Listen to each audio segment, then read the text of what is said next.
नमस्कार दोस्तों, मैं ज्ञानेश शर्मा आज फिर आपके पास उपस्थित हूँ एक नया वीडियो लेकर के, जिसमें कि आज हम बात करेंगे राजनीति की।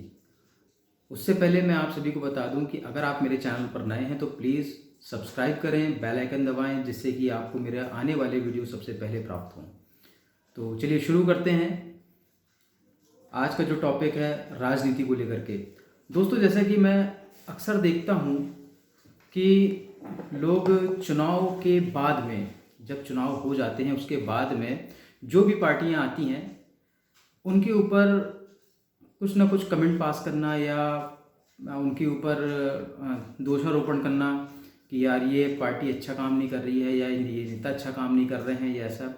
तो उन लोगों को मैं एक मैसेज देना चाहता हूँ कि किसी के ऊपर भी आप ऐसे आरोप नहीं लगा सकते हैं और आपको कोई अधिकार नहीं है किसी के ऊपर आरोप लगाने का। क्योंकि यदि आपको लगता है कि कोई व्यक्ति चुनाव जीत जाने के बाद में अपने 5 वर्षों के कार्यकाल में कार्य नहीं कर रहा है, तो उसका सीधा सा सिंपल सा एक तरीका है। सबसे पहले तो मैं एक जानकारी दूंगा आपको कि चुनाव 5 साल के लिए ही क्यों होते हैं।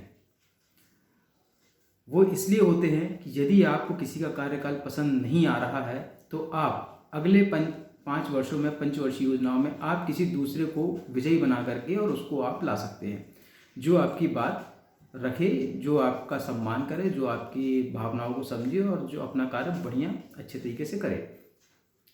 पर मैं अक्सर देखता हूँ कि चुनाव के पहले तक लोग काफ़ी सारी बातें करते हैं, चुनाव के बाद भी काफ़ी सारी बातें करते हैं जब जीत जाते हैं। तो मैं उनको बोलूँ कि भाई साहब, ऐसा नहीं है।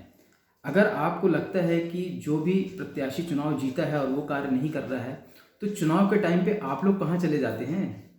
आप तो खुद पढ़े लिखे हैं, समझदार हैं, युवा हैं, है ना? तो आप चुनाव के वक्त क्यों गायब हो जाते हैं? तो आज मैं आप सबको यही बोलना चाहूँगा, युवाओं को, कि प्लीज़ आप लोग चुनाव के वक्त गायब मत होइए। दूसरों के बैनर बांधने से अच्छा है, दूसरों के पैम्पलेट बांधने से अच्छा है, बांटने से अच्छा है कि आप स्वयं के लिए मेहनत करें, आप खुद के लिए कार्य करें। सबसे अच्छी चीज़ हमारे देश में ये है कि ये 5 वर्ष इतने अच्छे होते हैं जिसका आपको अंदाज़ा भी नहीं है। चलिए मैं आपको उदाहरण देता हूँ। पहली चीज़, आज हमारे देश में अगर कहीं सरकारी नौकरी निकलती है, सपोज दैट पुलिस की, मान लीजिए एक छोटी सी पुलिस की एक वैकेंसी खाली है, उसमें पुलिस की नौकरी में आपको 10 पद भरने हैं मात्र प्रशासन को। उसके लिए लगभग 1 लाख लोग फॉर्म भरते हैं और एग्ज़ाम देने आते हैं, और साथ में उस नौकरी के लिए आकर के फॉर्म फिल करेंगे, दौड़ लगाएंगे, और ऊंची दौड़, लंबी दौड़, कूद, ऊंची कूद, फिर उसके बाद बॉडी बनाना है, छाती फुलाना है, काफ़ी सारी चीज़ें, बहुत मेहनत लगती है पुलिस की भर्ती के लिए। लेकिन सबसे अच्छी चीज़ है हमारे यहाँ इलेक्शन के लिए, चुनाव के लिए कोई भी ऐसी डिग्री या कोई भी रिटन एग्ज़ाम नहीं होता है। सबसे अच्छी चीज़, पहली चीज़, आपको योग्यता नहीं बतानी है कि आप कितने पढ़े लिखे हैं, उसका योग्यता का कोई फॉर्म या सर्टिफिकेट नहीं लगता है कि आपको, अगर आप ग्रेजुएट हैं तभी आप चुनाव लड़ सकते हैं, ऐसा कुछ नहीं है। यदि आप हमारे देश के नागरिक हैं तो आप 100% चुनाव लड़ सकते हैं, पहली चीज़। दूसरी चीज़, इसमें ना तो आपको 500 मीटर या 100 मीटर या 1 किलोमीटर की दौड़ लगानी है, ना आपको ऊंची कूद लगानी है, ना आपको जिम जाना है या बॉडी बनानी है, ऐसा कोई भी कार्य नहीं करना है आपको। सबसे अच्छी चीज़ है, इसमें रिटन एग्ज़ाम भी नहीं देना है आपको। सिर्फ आपको चुनाव आयोग में जा करके वहाँ पे आपको नामांकन भरना है और सिंपल तरीके से वो आपका हो जाता है। फिर सारी मेहनत होती है आपके क्षेत्र में। बात यहाँ आती है कि आपकी पहचान कितनी है, लोग आपको कितना पसंद करते हैं। चुनाव का मतलब आपको पसंद करना, ठीक है?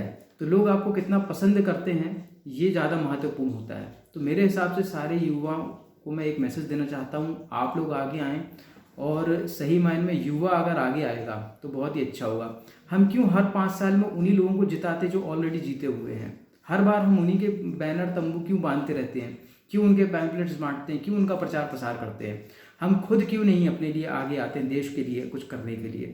तो इसलिए मैं सारे युवाओं को एक बात कहना चाहता हूँ कि इस बार आप, चुनाव आने वाले हैं, इस बार चुनाव में आप प्लीज़ किसी का समर्थन ना करके आप स्वयं के लिए, अपने लिए आप दावेदारी करें, आप अपने लिए नामांकन भरें, चुनाव पत्र भरें और चुनाव लड़ें आप स्वयं के लिए। ठीक है, और कोई ज़रूरी नहीं होता कि पार्टी का ही आपको लोगो चाहिए या पार्टी का ठप्पा आपके ऊपर लगाना चाहिए, ऐसा कोई बात नहीं है। चुनाव आयोग का काम ही है कि सभी को वो चुनाव चिन्ह देते हैं। ठीक है, तो आप निर्दलीय चुनाव लड़ें। अगर आपके अंदर काबिलियत है, आप सक्षम हैं, आपके अंदर गट्स हैं, तो आप 100% वो चुनाव जीत सकते हैं। लेकिन अगर आप दूसरों के पीछे भागते रहेंगे तो जीवन भर आप दूसरों के ही पीछे भागते रहेंगे, है ना। तो इसलिए मेरा सबसे निवेदन है कि प्लीज़ आप अपने लिए कुछ कीजिए और ज़्यादा से ज़्यादा ये लोगों को मैसेज दीजिए कि इस बार के चुनाव में सारे युवा आगे आएंगे और सारे युवा सभी लोग नामांकन भरेंगे। और ये भी एक सरकारी नौकरी की तरह है, इसमें भी आपको 5 साल का कार्यकाल रहेगा और सबसे अच्छी बात इसमें पेंशन भी मिलती है। आजकल तो गवर्नमेंट जॉब में पेंशन नहीं मिलती, लेकिन इसमें आपको पेंशन भी मिलेगी, कितनी अच्छी बात है। और समय अवधि मात्र 5 वर्ष, तो 5 वर्ष में आपको सैलरी भी मिल रही है, फिर पेंशन भी मिलेगी। तो इससे अच्छा आप लोग स्वयं के लिए कार्य करें, ना कि दूसरों की पार्टियों के लिए आप भागें और उनके पीछे परेशान हों। ठीक है, आप अपने खुद के लिए आगे आएँ और खुद के लिए लड़ें।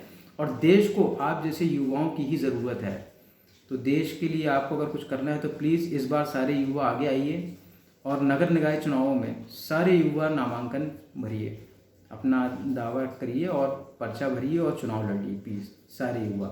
तो कैसी लगी है मेरी वीडियो? आज की वीडियो अगर आपको पसंद आई तो प्लीज़ लाइक ज़रूर कीजिएगा, शेयर कीजिएगा, जिसमें ज़्यादा से ज़्यादा युवाओं के पास ये मैसेज जाए और सभी युवा आगे आएँ और इस बात को समझें कि हाँ, हम दूसरों के लिए नहीं बल्कि अपने लिए आगे आएंगे। और प्लीज़ सब्सक्राइब करें और बेल आइकन ज़रूर प्रेस करें, है ना। और आप सभी का बहुत बहुत धन्यवाद वीडियो देखने के लिए। आगे फिर मैं आऊँगा एक नई वीडियो के साथ में, तब तक के लिए नमस्कार।